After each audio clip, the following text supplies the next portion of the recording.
ये बताएं कि सब लोग जो बोल रहे हैं कि कोरोना है, तो आप क्या समझते हैं, कोरोना वायरस है या नहीं? हम अभी तक न डरता है न कोरोना मानता है। मास्क भी नहीं लगाया हुआ? नहीं। क्यों नहीं मानते हो? तो कल अल्लाह जब एटीएम पर हो गया वो बगैर कोरोना से मर जाएगा। एहतियात तो जरूरी है ना? एहतियात जरूरी है, मर्ग आदम जरूरी है। जब पर हो गया वो एहतियात के साथ नहीं मानता जी। तो लोग तो ये कहते हैं कि अगर आप एहतियात करेंगे, मास्क लगाएंगे, हाथों में दस्ताने पहनेंगे तो कोरोना वायरस नहीं लगे। वो दिल से कमजोर है। अच्छा। वो डरता है। हाँ डरते? आप ये कहते हैं कि जो अगर मैंने ग्लव्स डाले हुए हैं तो मैं डरती हूँ? हम तो नहीं डरता है कोरोना से। जब लोग डरता है वो पहनिए। हम बोलते हैं जब आएगा वो मास्क नहीं मना होता है। पहला साल में बीमारी होता है बुखार, इसी साल में इंशाल्लाह बुखार भी मुलाक आएगा, जुकाम भी नहीं आया। नहीं आया जुकाम बुखार? नहीं आया।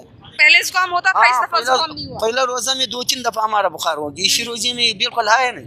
घरों में बैठे, कारोबार इस वजह से बंद है। आप लोग घरों में बैठे हैं और आप लोग बाहर निकल के क्रिकेट वगैरह खेल रहे हैं। देखो कितने सारे लोग यहाँ पे खड़े हुए हैं, इन सब की जानों को खतरा है।